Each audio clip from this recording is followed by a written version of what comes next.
Iran is one of the countries most impacted by coronavirus. Add to this the fact that they have been isolated from the international market for more than 2 years with economic crises and without the ability to make international transactions, we have colossal humanitarian distress. It's not just that they have thousands of infected people, they have fewer resources to treat the sick than any European country. Faced with such a situation, both Hassan Rouhani and Ayatollah Khamenei tried to hide the problem until it was too late. As if that were not enough, Iran has rejected international aid, both from the United States and from NGOs and Doctors Without Borders. In other words, Iran wants to solve the biggest health crisis of the 21st century on its own, despite having no means to do so. So why do we say that Iran is failing in its fight with coronavirus? What consequences could COVID-19 have for the Ayatollah regime? Well, that's exactly what we're going to be covering in today's video. This gentleman you see on screen is the spokesman for the government of Iran. In this press conference, he is talking about how the country has coronavirus under control. He's telling the Iranians that they have nothing to worry about. There's no problem. However, the man who is sweating behind him is Iraj Harichi, the Deputy Minister of Healthcare. And of course, you'll say, well, why is this man sweating so much? Well, you guessed it, he has a fever, and the next day he tested positive for coronavirus. These images are from mid-February 2020. At the time we're making this video, Iran was already one of the countries most affected by coronavirus. Official figures speak of more than 4,000 deaths, but there could be many, many more. However, it is only now that the government has decreed a quarantine. In other words, it is one of the countries that has taken the longest time to react to the coronavirus pandemic. The Ayatollah's regime has expelled all the NGO Doctors Without Borders from the country, and this is in a country that is practically isolated from the world. So, what's going on in Iran? How far can a country so damaged by coronavirus go? Could this be the end of the Ayatollahs? Well, watch this space.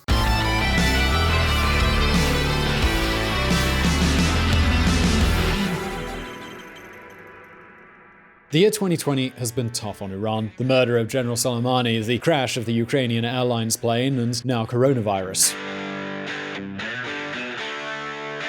Iran faces catastrophic death toll from coronavirus, DW. At the time we're recording this video, there were already 23 ministers infected and several government officials who have died. In the city of Qom, they have had to dig mass graves to bury the hundreds of bodies that the virus leaves behind every day. And I know what many of you will say, Spain and Italy are also suffering something similar, and well, yeah, you're right. However, the case of Iran is particularly serious.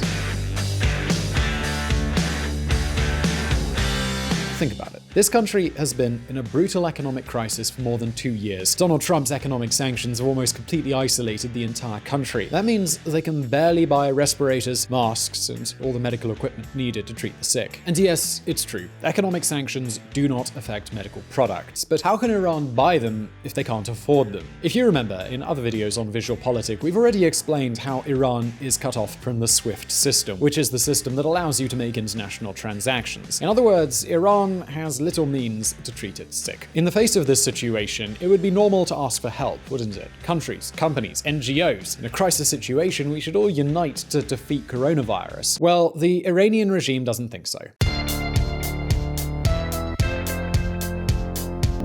Iranian authorities revoke approval for MSF Coronavirus Treatment Center, MSF. That's right, Iran is rejecting the help of an NGO. They have also refused US aid. Iran's regime wants to solve coronavirus on its own, and the truth is, they don't seem to have a very clear plan of action. You see, Italy decreed national confinement when they had 9,000 people infected. Spain declared an alarm status with 5,200 infected. Other countries were more cautious, such as the Czech Republic, which began implementing measures when there were not even 100 cases of infection. Well, at the time of making this video, Iran's official figures claim there are more than 65,000 confirmed cases of coronavirus, and still the government has not yet declared any type of quarantine. At least not during the making of this video. As you can imagine, one of the main reasons they do not want the country to stop is summed up in one word: economics. Iran has been virtually ruined for years. In this situation, the last thing they want is to curb the little productive muscle that they have left. Now, the price they're going to pay is very high. You see, by now, we've learned a lot of things about pandemics, and we already know that the later the measures are put in place, the harder it is to slow the progress of an epidemic. So you can imagine the problem they're having in Iran, and, well, the worst is yet to come. So the question is, are they they at least going to be able to save their economy, even if it comes at an enormous human cost? And why is Iran turning a blind eye to the biggest health crisis of the 21st century? And not only that, could this crisis mean the end of the Ayatollahs? Well, today we're going to answer these questions, but before we do, let's take a look back at the history. A self-sufficient country? I'm going to ask you a question. Which stock market do you think had the largest increase in 2019? Some will say New York or London or Singapore. Well, actually it was none of them. The answer is the Tehran Stock Exchange. Yep, that's right, the Iranian exchange took off last year. But now you gotta be wondering, well, how's that possible? Because the reality is 2019 was pretty terrible for Iran. To give you an idea, in 2018, this country exported 3 million barrels of oil a day. A year later, the numbers fell to less than 500,000 barrels. All of this is due to the sanctions the United States put in place. Sanctions that also forced European companies to leave the country.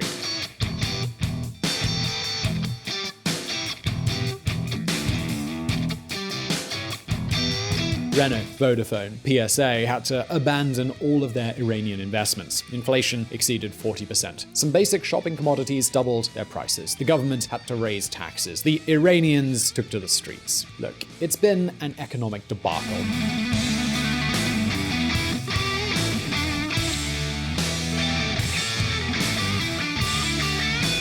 In every crisis, however, there are people who benefit, and one of the great beneficiaries in this story was the Iranian Stock Exchange.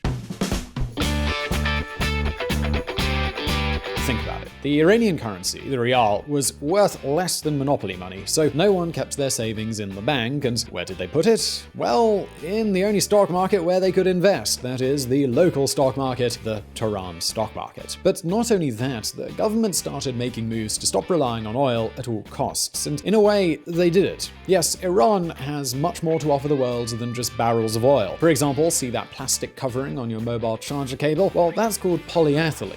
It turns out that Iran is one of China's leading suppliers of polyethylene. That means it's likely that if your mobile charger is made in China, that the cable plastic is actually made in Iran.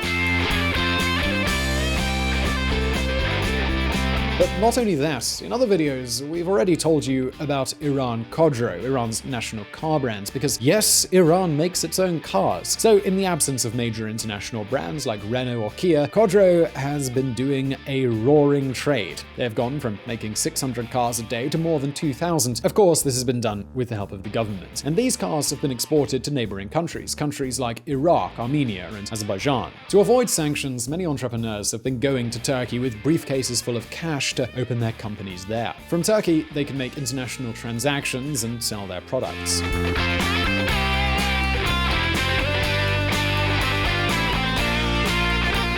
In 2019 alone, Iranian entrepreneurs registered 2,000 companies on Turkish soil, and many other sectors have been consolidated. According to the Financial Times, 70% of the medical equipment used in Iran is now produced in Iran itself. In other words, yes, Iran's exports have plummeted, but thanks to China and neighboring countries, Iran has been able to survive. Of course, it's a subsistence economy, but it could be a lot worse. And that's when we come to the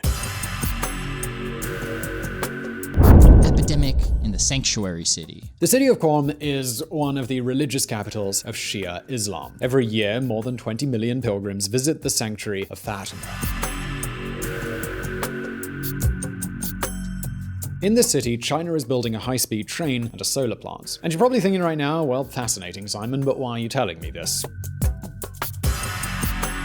Well, you're about to see why. On February the 4th, 2020, Iran cancelled flights to China to prevent coronavirus infection. However, the government turned a blind eye to one airline, Mahan Air. As you can imagine, Iran was not in a position to stop the travel of Chinese entrepreneurs, but, well, the story doesn't end there. On February the 15th, Ayatollah Khamenei held a religious gathering in the city of Qom. In principle, everything was normal, except for one thing. The Ayatollah did not allow anyone to kiss his hand. And you're probably thinking, well, did he know something that others didn't? Well, yes. It turns out that no less than 700 Shiite clerics of Chinese origin attended this event. 4 days later, the Iranian government confirmed the first 2 deaths by COVID-19 in the city of Qom. According to local politicians, these deaths were actually reported several days earlier. As you can imagine, at this point, the Iranians were beginning to worry. The authorities were as well. So on February the 24th, the government spokesman gave a press conference. At that press conference, he said there was nothing to worry about. The government had controlled all centers of infection and there was no need to impose a quarantine. However, the Deputy Minister of Healthcare, who was by his side, already had the first symptoms of COVID-19.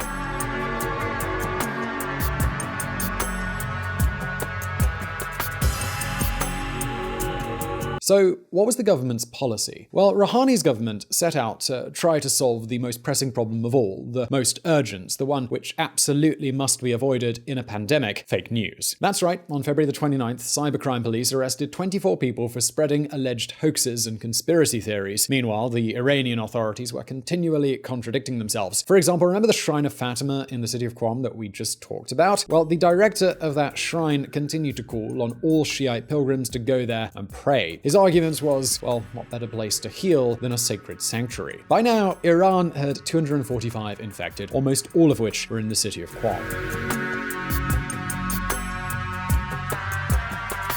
The mayor was asking permission to shut the city down, but the government wasn't responding. At least, it didn't give a clear answer. What's more, if you look at the news from that time, you'll find conflicting messages. On the one hand, Rouhani said he was considering a quarantine throughout the whole country, but not yet. Meanwhile, the number of confirmed cases kept growing. But hold on a minute, because that wasn't even the biggest problem. Remember that Iran has been isolated from the international market for 2 years. If European countries are struggling to buy masks, respirators, and tests, imagine a country that can't even make financial transactions, and, well, this is when we get to America. The Yankees are to blame. So who isolated Iran from international markets? The United States. And who can help Iran get respirators and coronavirus tests? Well, that would be the United States. All of this explains why Secretary of State Mike Pompeo offered help to Iran. At least that's what the White House says. Meanwhile, Congress discussed the possibility of removing sanctions from Iran. Ilhan Omar, who is a Democratic congressman, proposed to take them away altogether. Republicans refused. The truth is, it doesn't matter who won the debate. Ayatollah Khamenei had already made a decision. Iran leader refuses U.S. help, cites coronavirus conspiracy theory. Ayatollah Ali Khamenei alleges virus is specifically built for Iran using the genetic data of Iranians. Al Jazeera. It's exactly as it sounds. In case anyone doubts the source, that news story is from Al Jazeera, which is not an anti-Iranian media outlet or anything like that. And I know what a lot of you are going to be thinking. You got a point. At the end of the day, it's to be expected that Iran doesn't trust the United States, which is its archenemy. But then, to everyone's surprise, ourselves included, comes this news.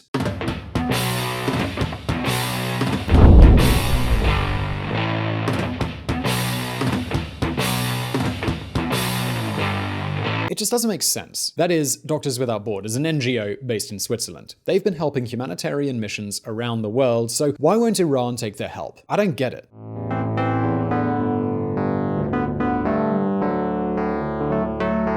And the truth is that the situation, especially in the city of Qom, is far from under control. Look at this.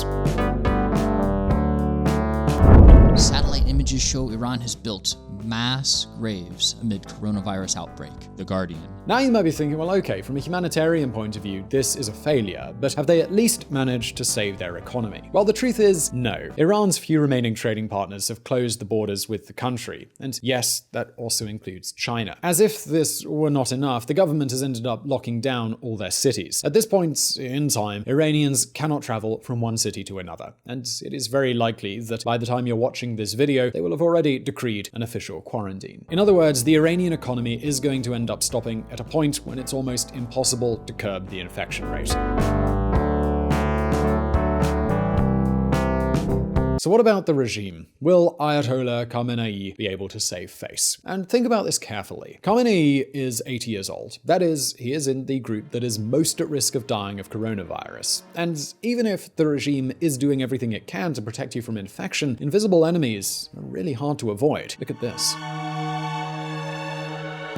Top advisor to Iran supreme leader infected with coronavirus. Reuters. So now the question is over to you. Do you think this will be the end of the Ayatollah's regime? Will Iran be able to get the respirators and medical equipment it needs to avoid a massive disaster? Why are they refusing all outside help? Well, leave your answer in the comments below, and I really do hope you enjoyed this video. Please do hit like if you did, and don't forget to subscribe for brand new videos. Also, please do check out our friends at Reconsider Media. They provided the vocals in this episode that were not mine, and as always, thank you for watching.